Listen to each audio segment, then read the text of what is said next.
ত্রিপুরা মধ্যশিক্ষা পরিষদ ni Silver Jubilee BC Palajaka tini 2026 BC January talni pula shalmaribo Agartala Nojor Kola Khetrobo o shalai pandawo manjage kya hasri mantri okra Professor Dr. Manik Shah bonakaribo manjaka kubrina nashnai adongro সবাইকে নমস্কার। সর্বপ্রথম আমি সবাইকে ইংরেজি শুভনবর্ষের 2026-এর best wishes for a prosperous new year 2026। সবাই যেন আমরা সুখে থাকতে পারি, এই রাজ্যে যেন আমরা আনন্দে থাকতে পারি এবং আমাদের স্বাস্থ্য যেন ভালো থাকে এবং একটা নিউ ত্রিপুরা, আমরা যেটা আজকাল নতুন করে আমরা বলছি, একটা নতুন ত্রিপুরা যেন আমরা করতে পারি, সেই উইশ রেখে আমি আমার কথা বলা শুরু করছি।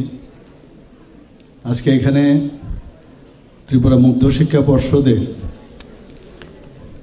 যে গোল্ডেন জুবলি যে পূর্তি অনুষ্ঠান নজর কলাক্ষেত্রে,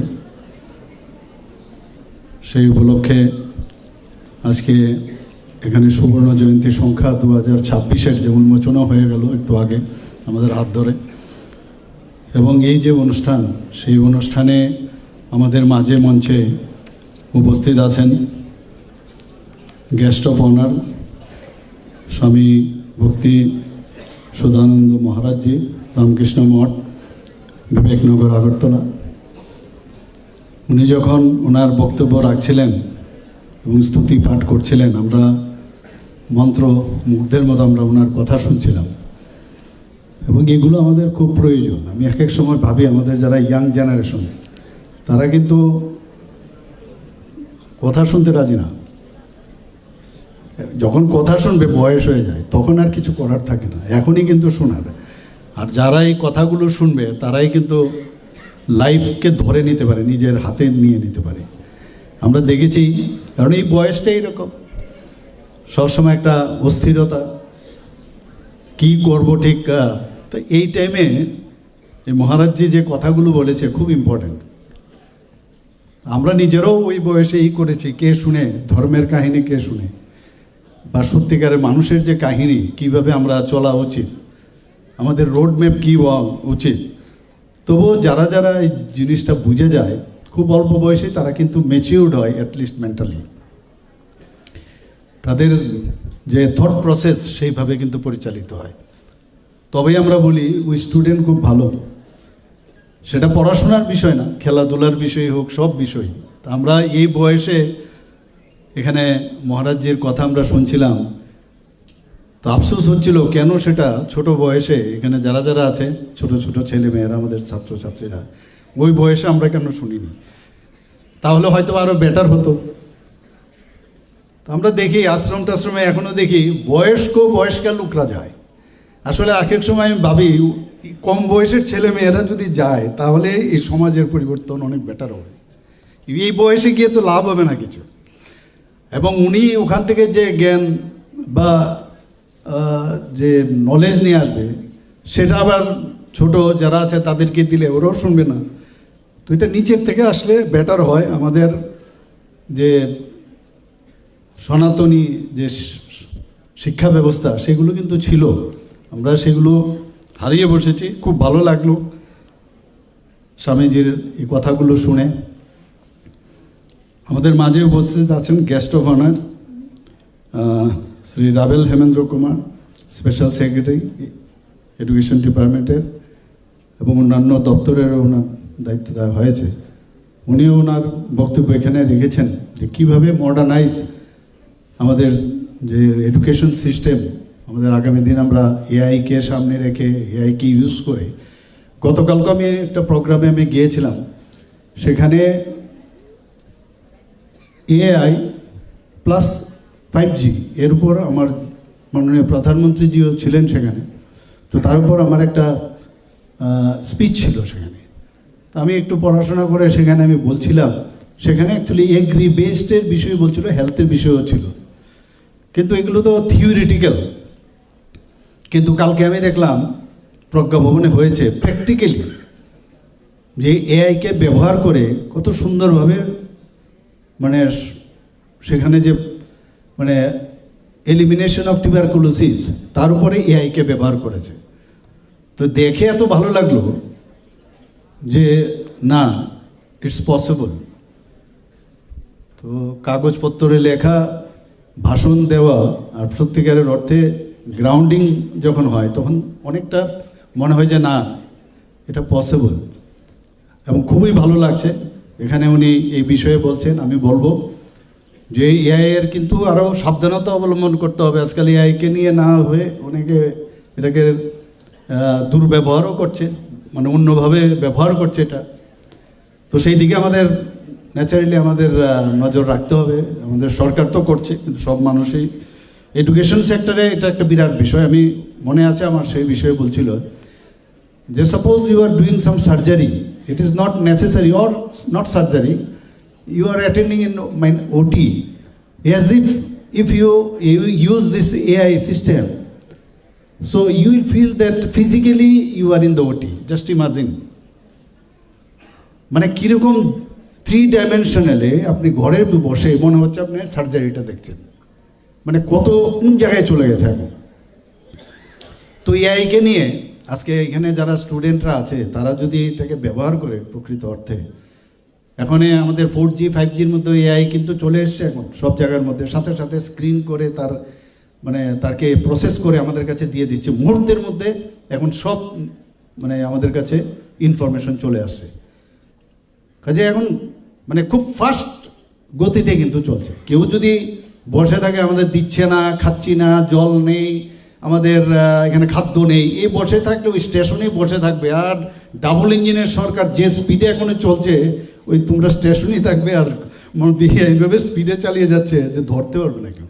আমাদের সরকার এখন যেভাবে আবার আমাদের স্বামী বিবেকানন্দজি চিকাগোতে যেভাবে ভারতকে মানে বিশ্বে প্রতিষ্ঠিত করেছিলেন, সেইভাবে নরেন্দ্র মোদীজিও সেইভাবে কিন্তু ভারতকে এখন প্রতিষ্ঠিত করছেন। তো আমরা ভাগ্যবান। এখানে আমাদের স্পেশাল গেস্ট আসছেন শ্রী NC শর্মা মহোদয়, ডাইরেক্টর সেকেন্ডারি এডুকেশন।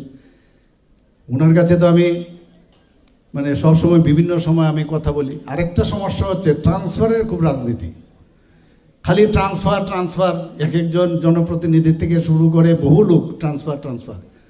তো আমি তার ট্রান্সফার নিয়ে আমি বেশি কিছু কথা বলি না। মাঝে মাঝে কোনো জায়গার থেকে আমি NC বাবুকে পাঠাই ওনাকে, তো উনি বলছেন যে এখন যদি আমরা ট্রান্সফার যদি করি এই যে পরীক্ষার সময়ে, তাহলে মুশকিল হয়।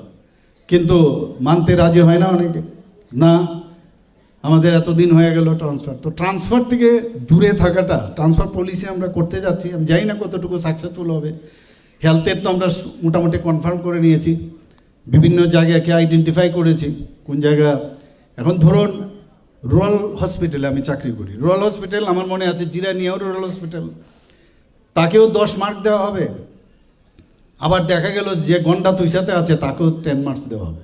তা আমি বললাম যে এক একটা জায়গার মধ্যে নাম্বারগুলো চেঞ্জ করুন, যে দুর্গম এলাকার মধ্যে ধরুন একদম এক্সট্রিম দুর্গম এলাকা, তাকে 10 দিন, এইভাবে আস্তে আস্তে করে কমে আনুন। তাহলে কেউ যখন কোনো জায়গায় কাউকে পোস্ট গ্রাজুয়েশনের জন্য চান্স দেওয়া হবে, তো সবাই যদি 10 ওই নামে যদি হয়, তো সেটা যেন না হয়, তাতে করে সিলেকশনটা প্রপার হবে। এক্স্যাক্টলি সেম ওয়েতে আমরা এডুকেশন ডিপার্টমেন্টও সেটা চেষ্টা চালাচ্ছি। তো এখানে ডাইরেক্টর সাহেবে অনেকটা নিষ্কৃতি পাবে। আমি শুনেছি মহারাষ্ট্রে নাকি ট্রান্সফার পলিসি এরকম, যদি ওখানকার যারা মিনিস্টার আছেন তারাও যদি বলে এই সিস্টেমের বাইরে গেলে সেটাকে ট্রান্সফার হবে না। তো আমরা যেটা ভালো যে জিনিসগুলো আমরা আস্তে আস্তে আসার পর 21টা আরও টোটাল 21টাও আমাদের অনুমোদন দিয়েছে। এর মধ্যে 12টা চালু হয়ে গেছে, আরও বাকি যেগুলো আছে 6টা চালু হবে 2026 মার্চের মধ্যে, এবং বাকি আরও 2টো যে সেটাও যত তাড়াতাড়ি সম্ভব হয়। এর কিছু ক্রাইটেরিয়া আছে, সেই ক্রাইটেরিয়াটা কি, ধরুন ওই জায়গার মধ্যে যে পপুলেশনের 50% ট্রাইবেল থাকতে হবে, মিনিমাম 20,000 ট্রাইবেল থাকতে হবে। তো এই ক্রাইটেরিয়ার উপর ভিত্তি করে আমি দেখলাম আরও 15টা জায়গায় যদি একটু রিল্যাক্সেশন দেওয়া যায় তাহলে আরও যাতে 15টা, তার জন্য আমি এবার যখন দিল্লিতে গেলাম তারও আমি দাবি রেখে এসেছি। এবং আজকে আমরা কিন্তু আনসার্টেন না। আগে আমাদের সময় পড়াশোনার পর আমরা ভাবতাম কোথায় যাব, কোথায় গিয়ে কি করব, বুঝতে পারতাম না। তো সেই জায়গায় আজকে কিন্তু আমাদের এখানে এত সুযোগ সুবিধা চলে এসছে। এখানে সেন্ট্রাল ইউনিভার্সিটি আছে, স্টেট এমবিবিএ ইউনিভার্সিটি আছে, ন্যাশনাল ল ইউনিভার্সিটি আছে, ন্যাশনাল আমাদের সংস্কৃত ইউনিভার্সিটি আছে। আমাদের 6 থেকে 7টি নতুন নিউ ইউনিভার্সিটি এখানে অলরেডি স্টার্ট হয়ে গেছে। এখানে মেডিকেল সিট আগে 12টা থেকে 13টা আমাদের সময়ে মেডিকেল সিট ছিল, এখন 350, আরও 100টা সিট আগামী দিনে আসছে। ডেন্টালের সিট ছিল, এখন 63 সিট হয়েছে। বিএসসি নার্সিংয়ের 50টা সিট হয়েছে। এএনএম জিএনএম এর প্রচুর ইনস্টিটিউশন হয়েছে, প্রাইভেট এবং government. Agriculture college, veterinary college, fishery college, আমাদের ন্যাশনাল এনআইটি আছে এখানে।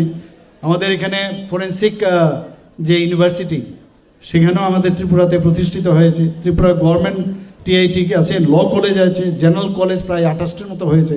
তো সব দিক দিয়ে আজকে মাননীয় প্রধানমন্ত্রীজি আমাদের আগে বাইরের থেকে মানুষ ভারতবর্ষে আসতো পড়াশোনার জন্য, নালন্দা বিশ্ববিদ্যালয় হোক, তক্ষশিলা বিশ্ববিদ্যালয় হোক, এইসব ইউনিভার্সিটির কাছে মানুষ আসতো।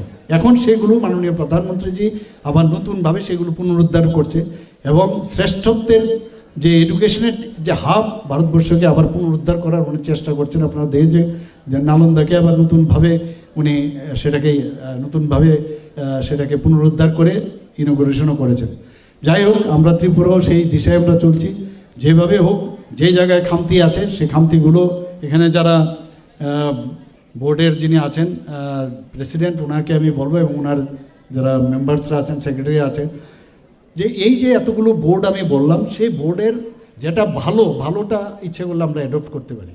সব জায়গায় ভালোগুলো অ্যাডপ্ট করলে তাহলে একটা কম্প্রিহেনসিভ আমরা দিতে পারবো, গতানুগতিক যাতে না হয়, ভালোটা অ্যাডপ্ট করা যেতে পারে। এটা my suggestion. If you agree then you can accept, if you don't agree I will not accuse you. But I think যে এতগুলো 5টা যে আমি বললাম যে বোর্ড, সেগুলোর যে ভালোগুলো যেগুলো আছে সেগুলো অ্যাডপ্ট করে একটা নতুন যে Tripura board of secondary education নতুন